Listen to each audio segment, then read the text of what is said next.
అనుకున్నది ఒకటి, అయ్యింది ఒకటి. పాకిస్తాన్ ఆశించింది ఏంటి? టూరిజాన్ని దెబ్బతీయాలి.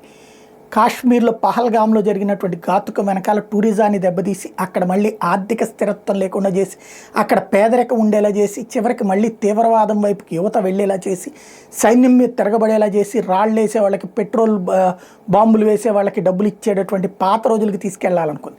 కానీ భారత ప్రభుత్వం చాలా అప్రమత్తంగా వ్యవహరించింది, బాధ్యతాయుతంగా వ్యవహరించింది. దెబ్బతీస్తుందో పక్కన కథ నడుస్తుంది. తాజాగా ఓ పక్కన యుద్ధ వాతావరణం, ఈ కారణంగా కొంత టూరిజం బ్లాక్ అయింది అనుకుంటే ఇప్పుడు మళ్ళీ పెద్ద ఎత్తున పబ్లిక్ అక్కడికి వెళ్తున్నారు.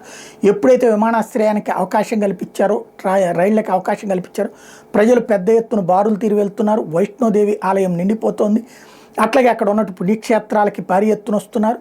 మొన్నటితో పోల్చుకుంటే తక్కువే. అయితే అంత ఈ గతంలో సంక్లిష్ట పరిస్థితుల సందర్భంలో వచ్చిన యాత్రికులతో పోల్చుకుంటే ఇప్పుడు పెద్ద ఎత్తున పెరుగుతున్నారు. ప్రత్యేకించి కాశ్మీర్కి వెళ్ళడం ద్వారా భారత ధైర్యాన్ని చెప్పాలి అని వెళ్తున్నటువంటి యువతరం సంఖ్య పెరుగుతుండటం అన్నది ప్రత్యేకం.